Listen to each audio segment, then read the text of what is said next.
환율 1,480원, 나라빚 6,200조, 청년 백수 120만 명. 문제는 지금이 아닙니다. 5년, 10년 뒤 한국은 망할 수도 있습니다. 오늘은 그 위기의 내관을 하나씩 뜯어보겠습니다. 환율이 높은 게 왜 문제일까요? 한국은 수입 수출 비중이 경제의 큰 부분을 차지합니다. 그래서 수입 수출의 과정에서 사용되는 돈, 기축 통화인 달러의 가치가 오르면, 즉 환율이 오르면 문제가 됩니다. 간단한 예를 들면 환율이 1,000원일 때 1달러짜리 물건을 1,000원으로 살 수 있었지만 환율이 1,400원으로 오르면 1달러짜리 물건을 1,400원으로 사야 합니다. 같은 물건을 400원을 더 비싸게 사게 되는 것이죠. 이런 높은 환율이 계속 유지가 되면 수입 물가가 상승하고 그러면 기업의 수익성이 무너집니다. 기업의 수익성이 무너지면 외국인의 자본이 이탈합니다. 그러면 주식은 흔들리고 금리는 불안정해집니다. 그 여파는 결국 우리 가계 경제와 자산 시장으로 번지게 됩니다. 금융위기의 전조 현상이죠. 하지만 다행히도 최근에는 약간 숨통이 트였습니다. 5월 초 원달러 환율이 1,300원대로 내려갔습니다. 한국 원화는 위안화가 강해지면 같이 강해지고 약해지면 같이 약해지는 패턴을 보이는데 최근 관세 전쟁을 대비한 중국의 내수 확대 정책으로 위안화 강세 현상이 나타나 환율 하락이 나타난 것으로 보입니다. 아무튼 급한 불은 꺼졌지만 여전히 예의주시할 필요는 있습니다. 국가부채. 요즘 뉴스에서 자주 나오는 단어, 나라빚 6,200조. 그 중에서도 가장 문제가 되는 건 가계부채입니다. 가계의 빚이 정부 빚이나 기업 빚보다도 더 위험한 이유가 뭘까요? 정부나 대기업은 위기 때 버틸 방파제가 있습니다. 예산 조정도 가능하고 회사채 발행이나 구조조정도 할 수 있죠. 하지만 가계는 충격을 흡수해줄 여력이 없습니다. 지금 한국의 가계부채는 GDP 대비 약 92%, OECD 국가 중에서도 상위권입니다. 이 중 약 60%가 부동산 관련 대출입니다. 그리고 대부분이 변동금리죠. 여기서 부동산 가격이 떨어지면 담보 가치도 같이 하락합니다. 은행은 대출 회수를 압박하고 가계는 자산과 부채 양쪽에서 타격을 입게 되죠. 이중고에 빠지는 겁니다. 그럼 이게 전체 경제에 어떤 영향을 줄까요? 먼저 소비가 급감합니다. 대출이자 갚느라 허리가 휘는데 누가 외식하고 쇼핑을 하겠어요? 가계 소비가 위축되면 내수 기업의 매출도 줄고 결국 일자리와 소득까지 연쇄 타격을 입습니다. 이런 현상이 심화되면 부동산발 금융위기로 번질 수 있습니다. 이미 일부 지역에서는 미분양이 급증하고 부동산 개발 사업에 대출해주는 부동산 PF 부실 문제가 은행권까지 전이되고 있죠. 2023년 말 기준 국내 부동산 PF 대출 잔액은 130조 원이 넘습니다. 이 중 일부만 부실화돼도 저축은행, 보험사, 이금융권이 흔들립니다. 이게 신용경색으로 이어지면 중소기업, 자영업자 대출이 막혀버리고 실무경제 전체의 위기가 올 수 있습니다.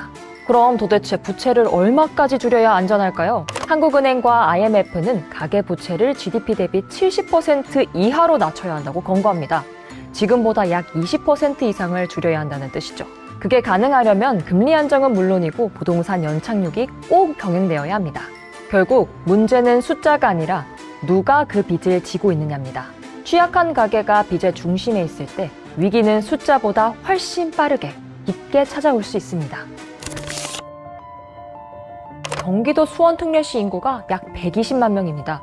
그런데 지금 대한민국에 일하지 못하는 청년 백수도 120만 명이에요. 수원 인구 전체가 일자리를 갖지 못한 청년들이라는 뜻입니다. 도대체 왜 이런 현상이 생긴 걸까요?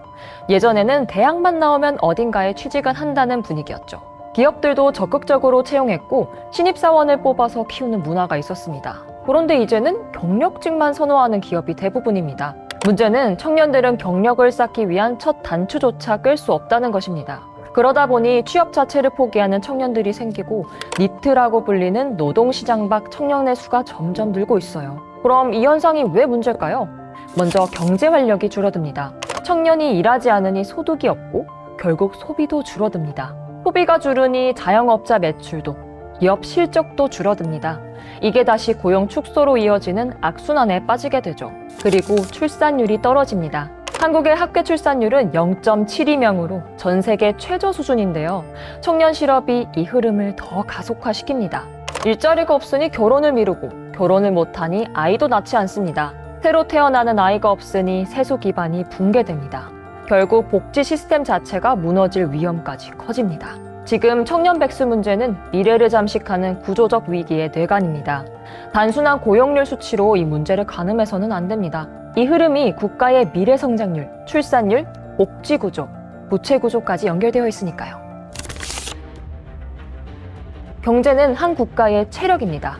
그 체력을 숫자로 표현한 것이 바로 잠재 성장률인데요. 쉽게 말해 우리가 뛰는 속도입니다.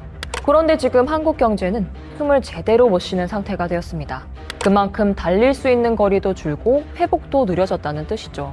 IMF 외환 위기나 2008년 금융위기처럼 갑자기 훅 무너지는 충격은 아닙니다. 그때는 뛰다가 넘어졌지만 다시 일어서서 빠르게 달릴 수 있었어요. 하지만 지금은 넘어지진 않았지만 숨을 헐떡이며 점점 느려지는 상황입니다. 2025년 한국은행이 전망한 한국의 경제 성장률은 1.5%입니다.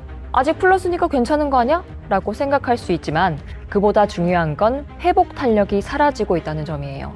예전엔 충격이 와도 반등이 빨랐습니다. IMF 때 마이너스 6.9%까지 빠졌지만 1년 만에 플러스 10.7%로 회복했고 글로벌 금융위기 때도 0.8%에서 6.8%로 반등했죠. 하지만 지금은 고무공처럼 튀는 게 아니라 천천히 바람 빠지는 풍선 같습니다.